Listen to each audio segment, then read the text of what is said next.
আজকে ফেসবুকের 10টি পয়েন্ট নিয়ে কথা বলবো এবং 10টি পয়েন্ট আপনাদেরকে স্ক্রিনের মধ্যে দেখাবো। আপনারা আমার এই ভিডিওটা পুরোটা না দেখে যাবেন না, কারণ হচ্ছে পুরোটা দেখলে আপনারা বুঝতে পারবেন। কারণ এই 10টি পয়েন্ট যদি আপনারা অ্যাক্টিভ করে না রাখেন তাহলে কিন্তু অদূর ভবিষ্যতে আপনার ক্ষতির সম্ভাবনা আছে। তাই এই ক্ষতির সম্ভাবনা এড়াতে আমরা এই 10টি পয়েন্টে অবশ্যই কাজ করতে হবে। তো মনোযোগ দিয়ে আমার এই ভিডিওটা দেখুন। গাইস, এখন আমরা চলে আসলাম আমাদের স্ক্রিনে। তো আপনারা স্ক্রিনে ভালো করে লক্ষ্য করুন, কারণ এই বিষয়গুলো জেনে রাখলে কিন্তু আপনাদের বিশাল উপকার হবে। তো আপনারা যে ফেসবুক পেজে ক্লিক করবেন, করার পর আপনি যে পেজটিতে কাজ করবেন সেটা বের করে নেবেন। তো আমি এই পেজটাতে কাজ করব, তার জন্য আমি এই পেজটা নিয়ে নিলাম। এখানে দেখুন দি হাবিব ফ্যাক্টস, এই পেজটি আমার, এই পেজটিতে কিন্তু কাজ করব। এখন নিচে লেখা আছে দেখুন সি ড্যাশবোর্ড, এই সি ড্যাশবোর্ডে ক্লিক করব। সি ড্যাশবোর্ডে ক্লিক করার পর আমরা এই স্ক্রল করে নিচের দিকে চলে আসব। চলে আসার পর এখানে সি অলে ক্লিক করবেন। সি অলে ক্লিক করার পর তাহলে কিন্তু সব প্রোগ্রামগুলো দেখা যাবে। তো এখানে নিচে স্ক্রল করে আসার পর দেখবেন যে এখানে লেখা আছে মডারেশন অ্যাসিস্ট্যান্ট, এটাতে ক্লিক করবেন। এই অ্যাসিস্ট্যান্টে ক্লিক করার পর এখানে দেখুন লেখা আসছে লেটস গো, আমরা লেটস গোতে ক্লিক করব।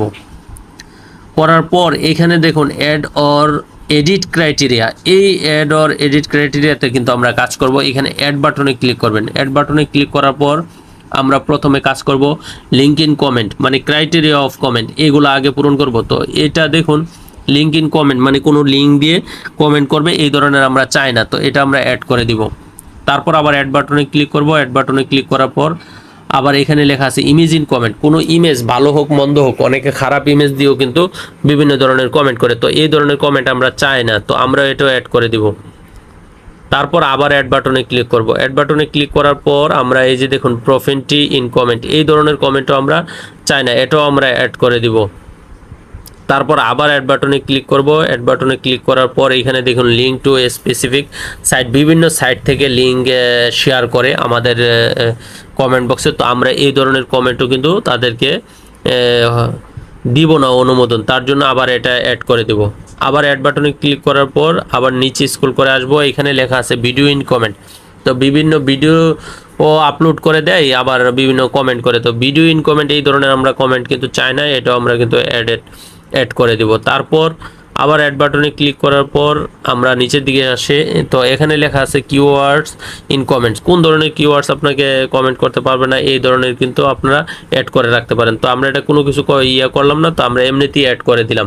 আপনারা চাইলে কিন্তু এখানে কোন কোন ধরনের কিওয়ার্ডস আপনারা চান না এই ধরনের কিন্তু অ্যাড করে রাখতে পারেন। তারপর আমরা আবার অ্যাড বাটনে ক্লিক করব। অ্যাড বাটনে ক্লিক করার পর এখানে দেখুন একটি আমার অ্যাক্টিভ করা আছে নো ফ্রেন্ড নো প্রোফাইল, এই ধরনের কিন্তু আমাদের দরকার নেই, নো ফ্রেন্ড যারা এগুলা থেকে আমরা অ্যাক্টিভ চাই না, তো এটাও কিন্তু আমরা অন করে রেখেছি। আজ এখানে লেখা আছে দেখুন নিউ অ্যাকাউন্ট, তো নিউ অ্যাকাউন্ট যারা নতুন অ্যাকাউন্ট বা নতুন পেজ খুলে তাদেরকে আমরা অগ্রাধিকার দিতে পারি, তারা আমাদের পেজে ঘুরতে পারে, তাদেরকে সুযোগ দেওয়া জরুরি, তার জন্য আমি এটা অ্যাক্টিভ করলাম না।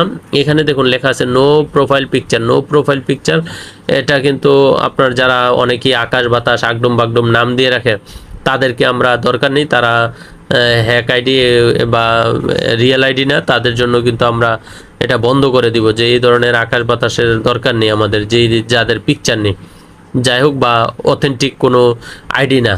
আবার অ্যাড বাটনে ক্লিক করব। ক্লিক করার পর সবচেয়ে গুরুত্বপূর্ণ লাস্ট হচ্ছে এই যে রিপিটেড অফেন্ডার, এটা কিন্তু খুবই খুবই গুরুত্বপূর্ণ একটি সেটিংস। এটা আপনার এই যে লেখা আছে author has had at last 3 comments reported deleted or hidden by admins in the past 30 days, কোনো এটা এখানে বলা হচ্ছে যে কোনো কারণে যদি আমরা 30 দিনের মধ্যে আমাদের যারা 3টা রিপোর্ট করে বা করে এগুলা যেন অটোমেটিক ডিলিট হয়ে যায়, তার জন্য কিন্তু আমরা এটা সেট করে রাখবো, খুবই গুরুত্বপূর্ণ একটি বিষয়।